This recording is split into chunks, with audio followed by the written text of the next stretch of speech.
I hate this. I hate this place. I hate this place. I've been here 7 years. Nothing works here. That's the management team. There they are coming down the hallway.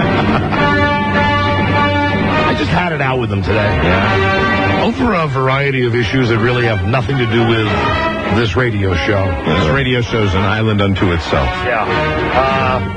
The program director of WJFK. Here we go. Although I'm not anymore because I quit today. Oh. I quit that job. You did not quit. I did. Now, I didn't quit doing my radio show. No, of course. But what did you quit? I quit being the program director. Oh. Because frankly, they've got so many douchebags in this company who think they know better. That at this point, after a year of being program director and having the ratings for the station go up, and having the revenue go up, they still keep coming to me with this crap. They still keep keeping you down. Yeah, putting their foot in my throat, and I finally said, F you. And I'm tired of being a goddamn WJFK team player. Because all I've done for the last year is work my ass off as the program director of this radio station. But have you been a team player, Don? Yes, you have. Leah, in more ways, darling, than you will ever know. No, I'm just asking. I don't want to fight with you. And I'm not fighting. I'm telling you, in more ways than you could ever dream of. And they haven't even paid you for that job, which they were supposed to. No, you basically have two jobs. You host this show, and you also have the program director job, and they haven't paid you for the other job. Yeah, they owe me money, and they've never paid me. And we've had ongoing discussions. Maybe you should call Johnny Moonbest. There is a... that's a thought. It's a good idea. There's another show on the station, the Sports Junkies, some guys that I'm very fond of. Right. And about a year ago, when I took this job over as program director, one of the jobs was to work with them. And I'm not claiming any big responsibility. They do the show, but I am very proud that since I became associated with their show, the numbers have gone through the roof because I just said, think about doing this a little more and this a little less and this a little more and this a little less, and the numbers have gone through the roof. And there's a ticker tape parade for those guys, which they deserve because they got the ratings. But I'm sitting back here going, hello. Hey, hello. Show me the Quan. First of all, you ain't paying me. You owe me money. Throw a little love my way. And the ratings come out, and everybody gets a big thank you, except for me, because I'm just the schmuck that they know will do the job. And then, God damn it, they have these managers meetings, and I'm just conveniently left out of the managers meetings and all the other program directors go. And I know the reason I'm left out.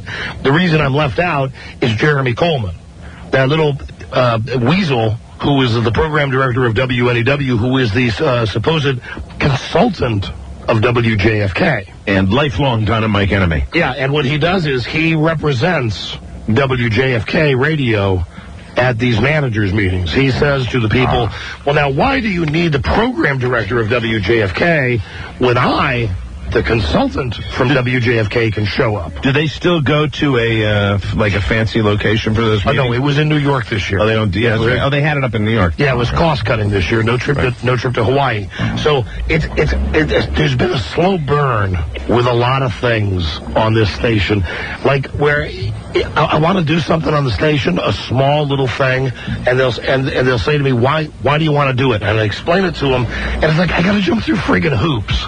And the station's ratings have never been better. We brought all these new shows on. We've redone the lineup. It's been a seamless transition. The station is performing fantastically well. They don't pay me dick. They don't say thank you. And the final straw was the reverb.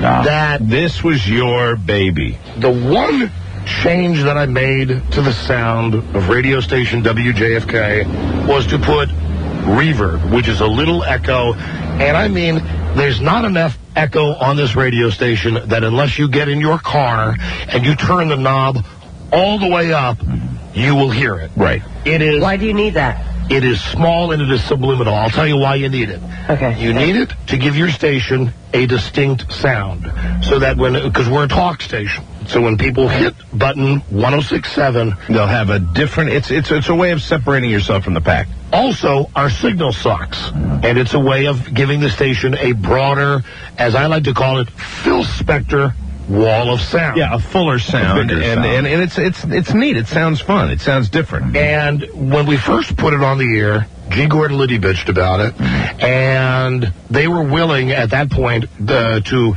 turn it off for 4 hours during the day because G. Gordon Liddy didn't like it because his listeners didn't like it because some dumbass called the old man and said, it sounded like you're broadcasting. Yeah, probably interfere with that plate in his head. Broadcasting from the bottom of a garbage can. Well, the point is that the reverb has been on the station now for over a year, and it's a non-issue. If you turn on WJFK, it's there, and you don't even think about it. And Jeremy never liked it, right? And Jeremy has hated it from day one. And I found out that on Monday... Well, it should be a simple thing. Whose station is performing better? Well, this station is performing better. Yeah. Oh, and also I found out that Jeremy still gets bonused on the ratings performance of WJFK. Terrific. So I ain't making... They owe me money that they've not paid me for being the program director. But that dick is actually getting money for how good this station is doing, the station that he has nothing to do with. So I come in today, and I'm going through this myriad of lists about why I'm upset with the program director part of the job. And I say, I noticed, is something wrong with the reverb unit? I said, oh, no, they had it turned off on Monday. Now, no one bothered to ask my input, right, or to tell me that they were doing it. They just did it. They just did it. And they is Jeremy Coleman. So now I quit. I quit as program director. I'm going to start saying all the bad stuff that happens inside this station every day on the show. I'm going to go back to being the way that I used to be before I was the program director. And furthermore, we're going to run reverb on this show every day on WJFK from 11 a.m. to 3 p.m. You can turn it on at 11, and you can turn it off at 3 o'clock. Now, is it on now? It's on right now. You bet your ass it's on. I'm surprised you can't... So I can't hear the... I don't know the difference. I think you just have to listen carefully. Okay. Well, no, see, it's there not it even... It's, you know what, Leah? To the lay ear... You wouldn't even notice it. Yes. You don't even notice it. It's just... It's dumbass radio guys. Guys like Jeremy Coleman, who could not program his way out of a paper friggin' bag. The little prick. This station was such a freaking mess when I took it over. You would not believe it.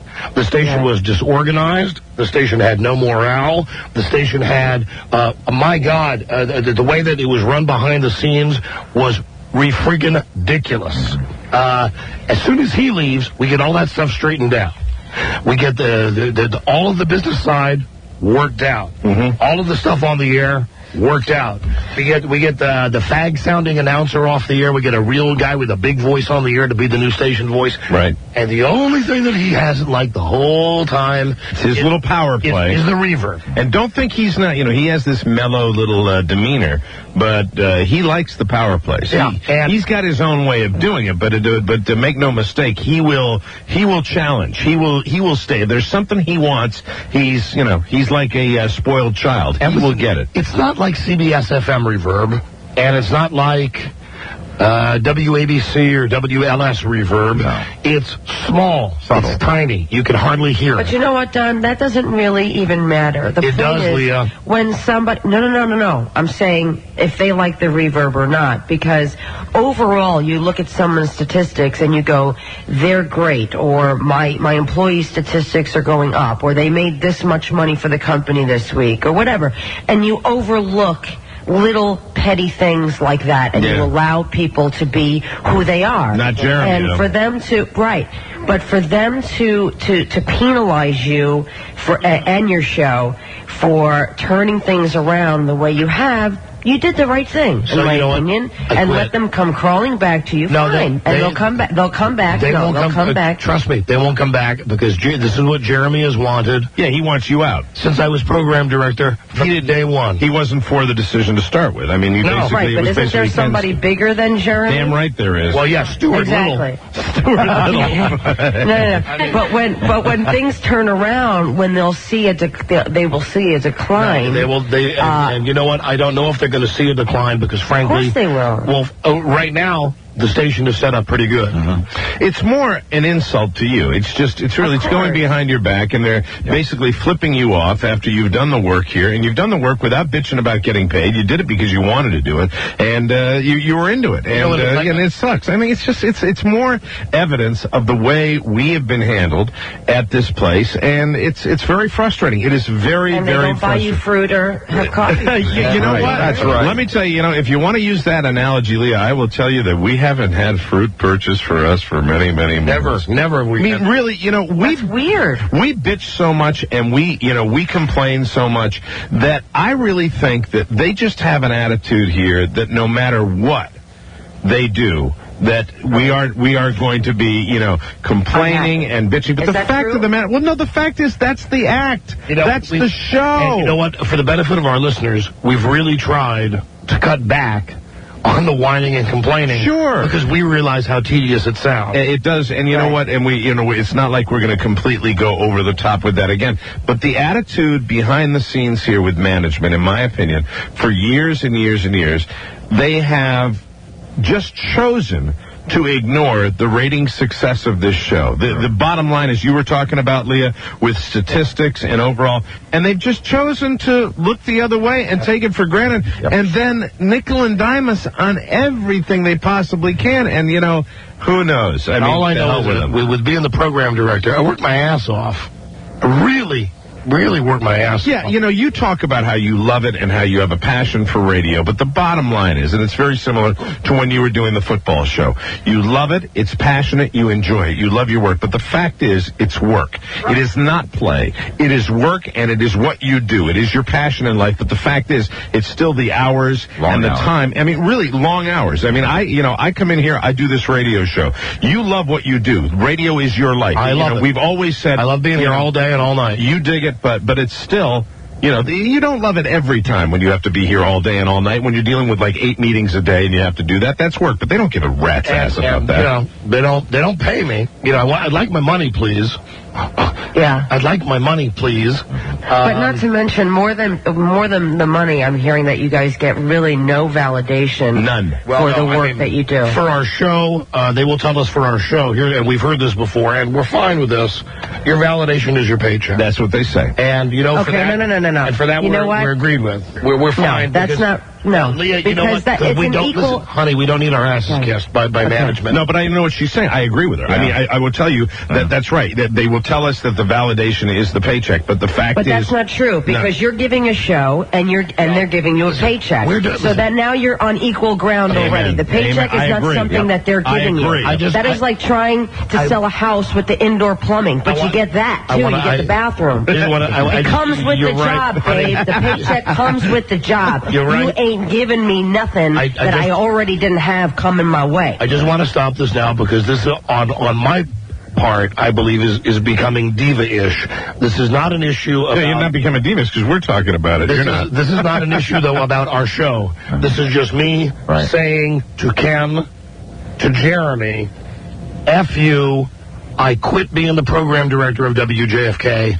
I quit being a team player. Because I got what I wanted out of it. At my next job, I will be able to say, look, I was the program director at WJFK from this time to this time. Right. I implemented these changes, and the station's ratings and revenue went in this direction. Amen. That's all I really wanted out of it. Was something I could put on my resume for my next job. Right. And now I've got it. You got it. Thank you. I got it. And I quit. And you know what? I just want to mention one other thing. I don't quit doing the radio show. No, but let me tell you, there were formatics put in place here. We're not talking about just a reverb, okay? I want to make sure people understand. When you're talking about the way the station was positioned, and that was, I thought, as an observer, and, you know, I was a program director, and I have some knowledge as far as programming goes, because we've both been in radio a very long time. And one of the things you did was the way you laid out the station promotionally and positioned it in such a way where all the, and I don't want to get too technical here, but the elements as far as when you hear the station identified, you did that. You did it, and that's, I think, one of the reasons why this station got more successful was that. Did they care about that? No. The guy that was on the job before you, the guy with the thrift shop oversized sport coat, the station would go 8 minutes. He would program this station like an Andy Warhol painting. It would be, the station would go for hours, literally hours, without being identified. Yeah. And one of the small... But you'd certainly hear www, and all this weird eclectic crap, which I'm sure translates, fine into some of the bars in the village. But the bottom line is, it's not real popular when it's on a radio show. And what I did was just simplify it, meaning that when you go to commercial, after you hear the lady do the traffic report, this is the first thing you hear. JFK. And then when she's done with the traffic, this is what you hear. WJFK. And then when we're coming back from a commercial, this is what you hear. WJFK. And when we are going into a commercial, this is what you hear. 106.7 WJFK. And when you come out of a commercial, this is what you hear.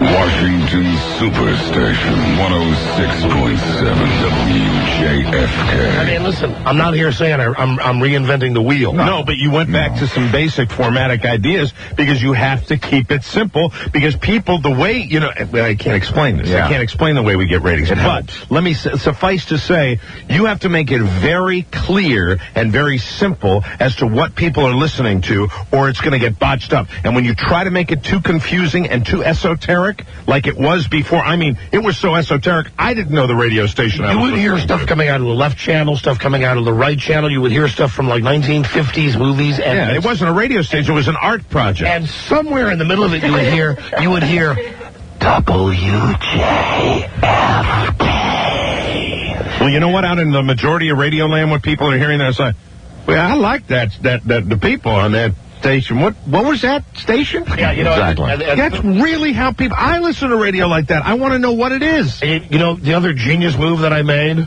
This was stroke of brilliance. I said, "How about we just pound the lineup?"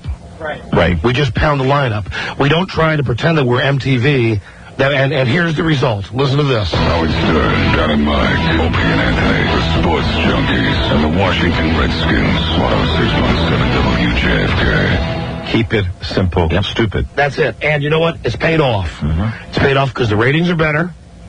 The demos are better. We've moved all these shows around. And they never have said once, they've never even come up to me and say, hey, good job.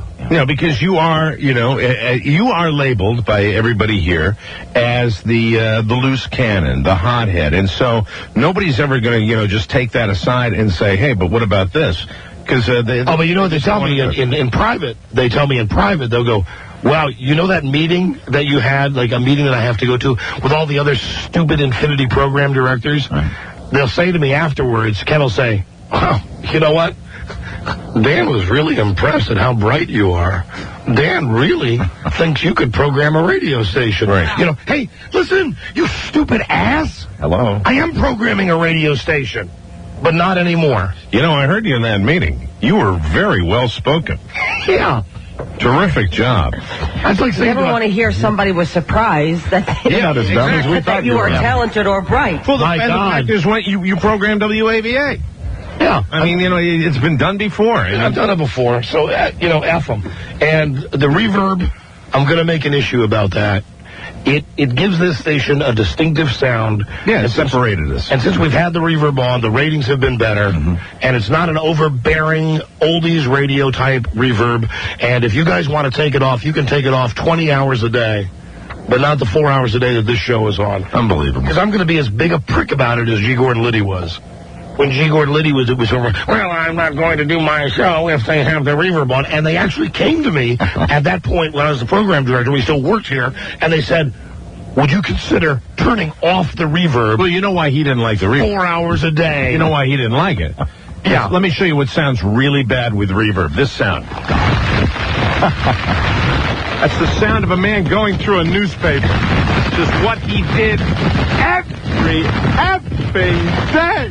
So anyway, that's it. Done with tirade. Yeah, I'm sorry about that, and I think they're making a mistake. And We're still here doing the show. I've been mad at these people for a long time. Continue doing the show. Nation's lost. I ain't going to be the program director anymore. I don't want my name on this. Company's lost. No. Hello, Don and Mike. Hey, Don. Yes. Hey, listen, I'm not going to say that you're not a good program director. Yes. But if you are such a great program director, why have you guys been, crapping on Ron and Fez basically forever? How do we crap on Ron and Fez? You give them no promotion. They're one of the best shows you guys have. They're definitely better than the Sports Junkies. Hold on. We give them no promotion? Wait a minute. Hold on. Wait a minute. Ron and Promotion Fez once in a while, but you don't put them in your main lineup. 106.7 WJFK. I don't know if you heard that because you were running your stupid mouth. I have plenty of Ron and Fez promos, and the reason that Ron and Fez are not included in the daily lineup is that their show airs at 11 o'clock at night. The ratings stop at midnight. But I do have... And really, if you think we've crapped on Ron and Fez, nothing could be further from the truth. We like Ron and Fez, and we always have on this show. And listen to this again now, because these promos play all day. The Ron and Fez Show, tonight at 11 on 106.7 WJFK. Or perhaps you've missed this. The Ron and Fez Show, Monday night at 11 on 106.7 WJFK. Or perhaps you've missed this, which runs every hour during the Sports Junkies show. Ron and Fez are next after the Junkies on 106.7 WJFK. Or perhaps you've missed this on the weekend when I rerun their show. This is the weekend replay. Ron and Fez on 106.7 WJFK. Or perhaps you've missed this when I also rerun their show on Sundays. Washington's 106.7 WJFK. Here starts the Ron and Fez replay. Or perhaps you've missed a promo that runs in a regular rotation with all of the other promos for all of the other shows on the radio station, which means it runs approximately every 3.5 hours. Maybe you've missed this. WJFK's Ron and Fez. Carl, you're on Ron and Fez. Yeah, I'm the guy that caught Sweet Melissa's panties. Oh, congratulations. How many times have you on them? They're hanging up at work right now, stiff as a board. Oh, Nice. Carl, you bastard. Nice. That is so sick, and I know it's true. The Ron and Fez Show, tonight at 11 on 106.7 WJFK. And there is a new promo for that show every day. That runs every 3.5 hours on this station. Well, if they're so worthy of your promos, why can't you guys put them in the main lineup, the one that you play more than anything? Wait, you're talking about something that is out of the realm of control here as far as putting them in the regular lineup. Those are the decisions we're not allowed to make. The regular lineup ends at midnight. I think this gentleman is being unfair to you because you're not perfect. There's many other shows on this radio station. You could only do so much. We promote. I think he is being unfair, and I don't think you should justify your job. We promote 6 a.m. to midnight, and I promote Ron and Fez's show as much as anybody. I don't think you should talk to. Okay. Hi, Leah. Thank you. Goodbye. I think you're being very mean. All right. Goodbye. Thank you, Leah. We got a break. Well, we do have some. Not you, Don. We do. Thank you, Leah. We do have some good. We got some good freaks. And I'm setting myself up for a disappointment. If that guy doesn't come down from Philly tomorrow with a webbed feet, I'm going to cry. I'm going to cry like an infant. Phone number 877-365-3636. Please now join us, be the 100th caller, and win 30. What was it yesterday? It's 20 grand. It's 20 grand today. $20,000. $20,000 with a celebrity bird, be the 100th caller, and then we will. And thanks for your indulgence. Thanks for listening to Me Quit as program director. Thank you. You're welcome. When we come back, we'll hear Johnny yelling at magician David Blaine. Johnny Constantino! Hey. But now you be the 100th caller. We'll be right back. This is the Don and Mike Show.